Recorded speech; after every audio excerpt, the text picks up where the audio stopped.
This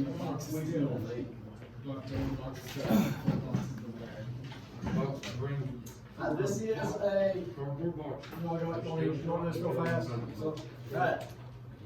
You can say or do anything you want as long as you don't infringe on people's rights.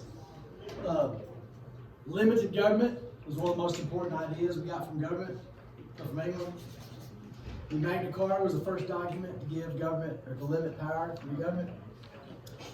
Reapportionment happens after the census. There are 100 presidential primary elections. In America, you have no right to not be offended. The Speaker of the House is picked from the majority party. To win the presidential election, you gotta have 270. Due process defines what can be done to you, what can be, wow, that was an idiot question.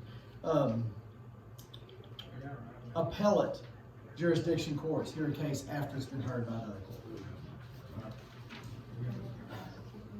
This semester is called what on your little yellow piece of paper? Economics. That is true, but we ain't doing economics for like another month. We got some government stuff we got to finish. We're gonna do taxes the rest of this week and maybe early next week. We're gonna look at our tax system. We're gonna look at how stupid it is, and we'll try to explain part of it to you. And hopefully you can. No one knows what our tax system is. No one understands our tax system. The people that put it together and run it don't understand it. I'm gonna try to give you some little basic tax ideas to help you out in the future. They've changed it. They changed it a bunch a few years ago. Y'all no longer have the 1040 EZ form. Y'all fill out the regular form, but it's still easy for y'all. It's when you have write-offs and deductions. We'll do that next week, or today or tomorrow. We're going to do foreign policy. We're going to do Texas government, how our system's set up in Texas, and then we're going to do some world political and economic systems. We're going to look at some stuff that's happened throughout history in the world that has affected foreign policy and affected our stuff, and then we'll start getting into economics. And when we get to economics, we're going to be doing, I'm supposed to do charts and graphs and supply and demand curves. We're not doing any of that. My idea of economics is when y'all leave here, y'all are going to have more money in your wallet and able to understand and how to keep more money in your wallet. That to me is the whole purpose of this economics class. Right? If you want to learn a bunch of weird stuff, you can go to college and learn a bunch of weird stuff. I want you to leave here knowing how to make your economy the best it can be. That's what I'm going to try to do. We are going to buy a car. We're going to buy a house.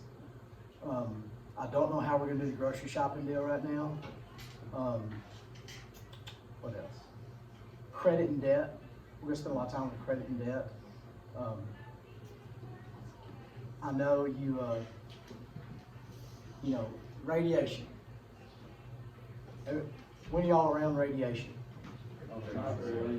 X-rays. Good idea. I'm thinking more like power plants and X-rays, all right?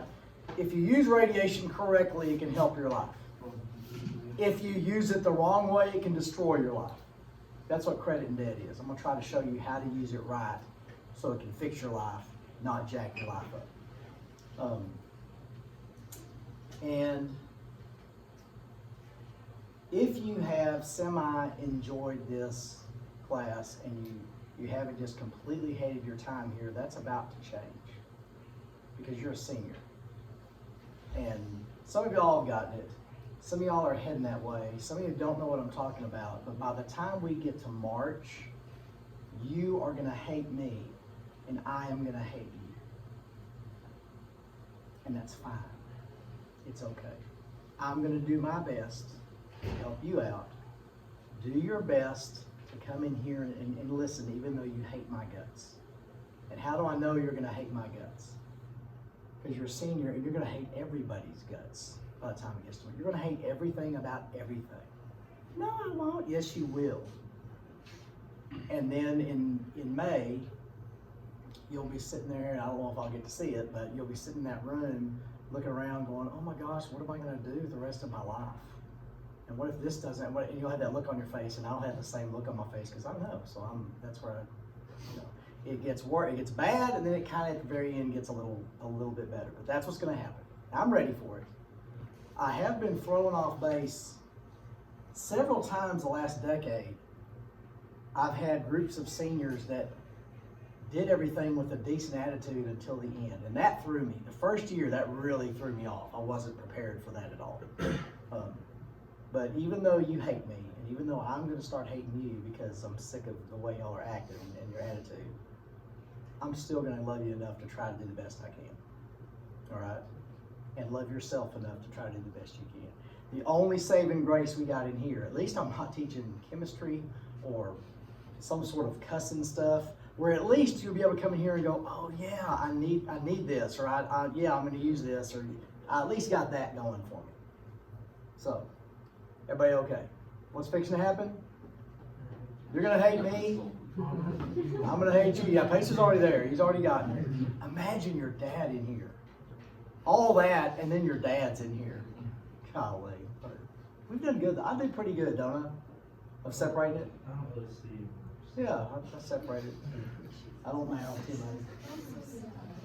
All right. Is there anything going on that we need to discuss today? Yeah.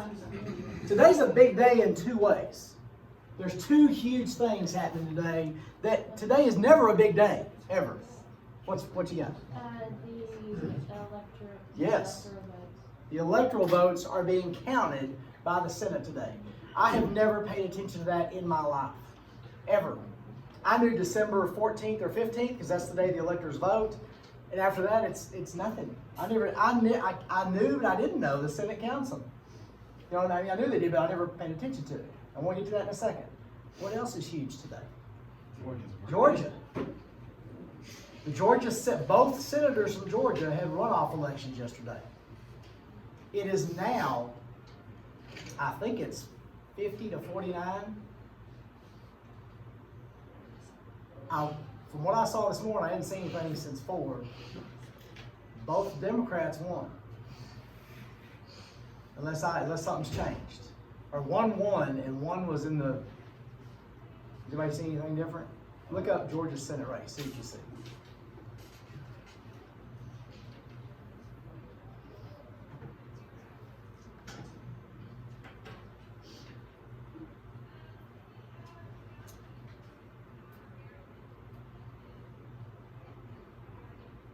Raphael Warnock.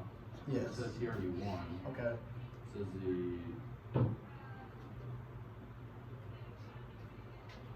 John Ossoff is winning by 0.4%.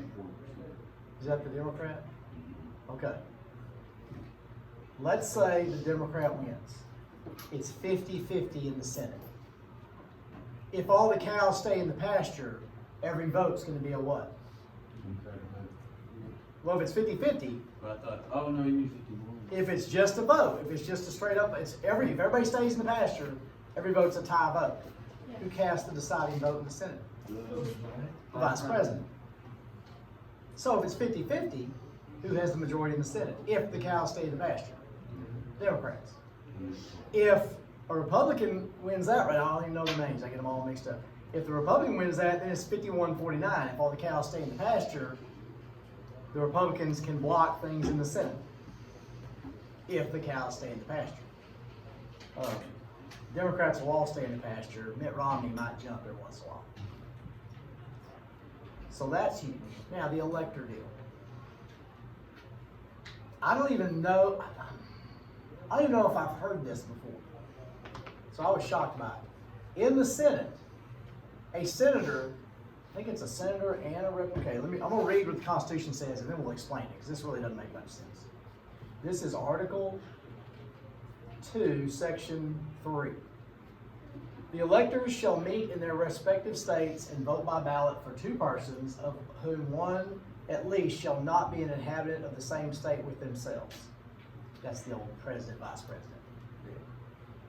And they shall make a list of all persons voted for and the number of votes for each, which list they shall sign and certify and transmit sealed to the seat of the government of the United States, directed to the President of the Senate. The President of the Senate shall, in the presence of the Senate and House of Representatives, open all the certificates, and the votes shall then be counted. The person having the greatest number of votes shall be the President. If such number be a majority of the whole number of electors appointed, and if there be more than one who has such a majority and have an equal number of votes, then the House of Representatives shall immediately choose by ballot one of them for president. And if no person have the majority, then from the 5 highest on the list, the said house shall in like manner choose the president. But in choosing the president, the vote shall be taken by states, the representation from each state having 1 vote. A quorum for this purpose shall consist of a member or members from 2/3 of the states, and the majority of all the states shall be necessary to a choice. In every case, after the choice of the president, the person having the greatest number of votes of the electors shall be the vice president. But if there should remain 2 or more who have equal votes, the Senate shall choose from them the ballot of vice president. What all that means is, and then there's some other, the Senate has some rules about stuff, and the House has some rules about stuff. As far as I understand, if a senator and a House member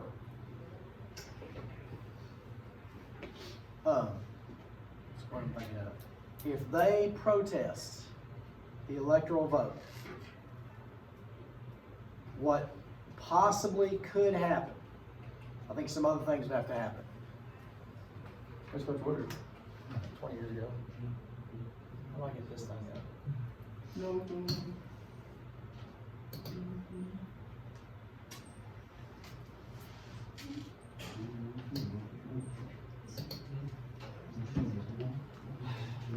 Anyways,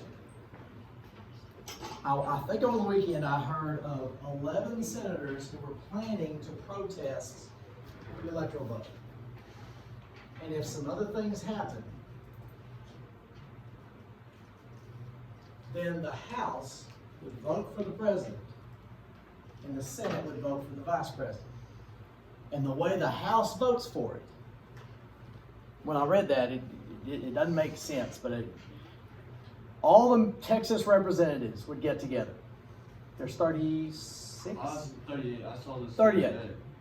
All 38 would get together. If they can come up with a majority, if they can agree to a majority, like if 20 of them agree Donald Trump or Joe Biden, then Texas vote, each state gets 1 vote, if their representatives can come up with a majority. I saw Texas was 38, all 38 voted for Donald. And so that. If it was to go to that, which I don't think it will, even if a senator protests it, there's all kinds of holes that arrow would have to go through at one time for this to happen.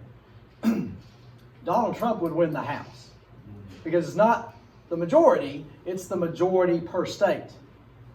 And all the states and the districts are all red except for the big ones. It's like Chicago, but like the rest of the state's red. Now, I saw that on. I want us to put away whatever we think and whoever we think is good and whoever we think is crap. Can you imagine what would happen to this country if that was to happen? Yes. I mean, Probably the same people would be protesting. whether or not, Yeah. well, I mean, saying whether or not, whatever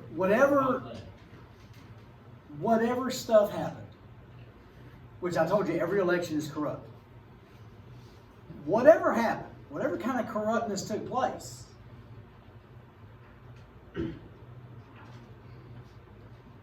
it's, and y'all know I voted for Trump. I voted for Trump. Talk about stealing an election. You know what I mean? No matter how count out the corruptness, I mean that's never been done in our country's history, and it's based on what's happened the last 3 or 4 years, I could see that happening. But hang on, it's gonna be a ride, right? So, but if none of that happens, Biden's president, The House is Democratic. There's either a one-person majority, and what one person is Mitt Romney in the Senate, and he ain't a majority. He's gonna be flip-flopping every second. Basically, the House and the Senate are gonna be Democratic, and whatever they want is gonna be able to go through without a whole lot of things stopping. If you're pro-Biden, that's good news. If you're anti-Biden, let me give you some good news. 2 years from now, there's congressional elections. The Democrats won't win them because the party in power never whoever's the president, the American people are sick of them by the time 2 years is from here. We always vote the opposite. The midterm elections after a presidential election historically always go to the other party. So no matter what, we got chaos. So welcome to America. Awesome stuff. Is there a reason this ain't working? I thought I'm supposed to be able to ride on here.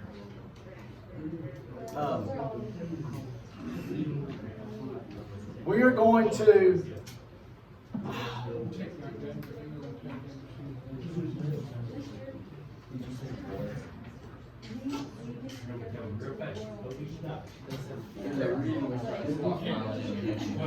I want to talk real quick about taxes. And then I'm going to show you some funny stuff. To make you chuckle today, because we might need it. This'll work. Tomorrow, we're going to look at the forms. And I'm going to show you all that kind of stuff. I'll explain how many of y'all have gotten your W-2s already? Okay. If you haven't gotten it yet, you'll get it by the end of this month. If you don't get it by the end of this month, you need to contact whoever you work for. You need one from anywhere you work for. Alright. But we're going to look at the forms. I'm going to kind of explain some stuff to you. Right now, I just want to explain a couple basic things. And then we'll get to the funny stuff. If this will work.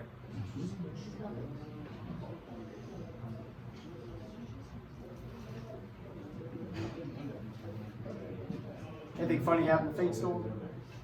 Nothing?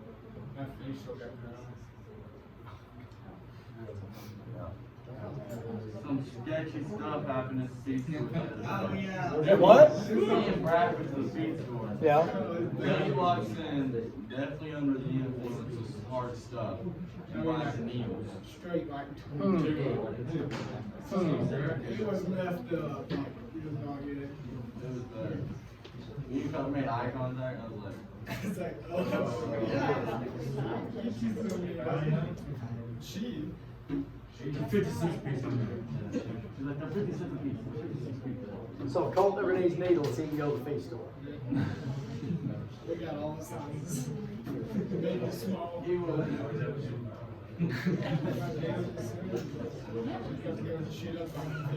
Colt's one of your lunch ladies today again. Hmm? Colt's one of your lunch ladies again today. I don't know what he's in charge of. Last time he was in charge of salad. Today I don't know what he's in charge of. Alright. I doubt this is going to work. What's your income? It's how much money you bring in. You don't pay taxes on your income. You have your income. And then you have deductions, exemptions, and write-offs. You guys have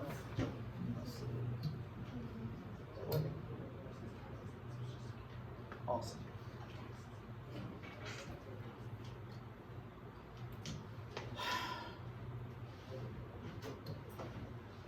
So you got your income.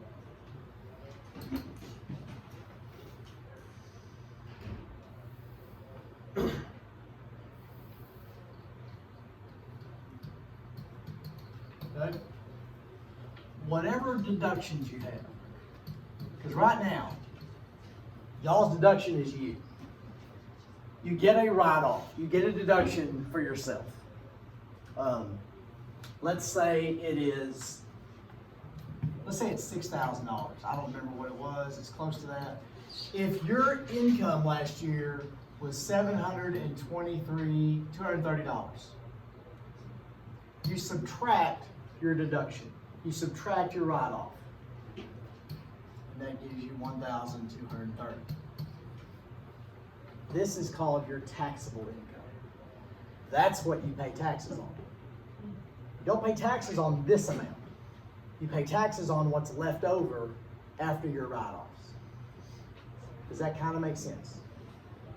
The more write-offs you have, the less you pay in taxes.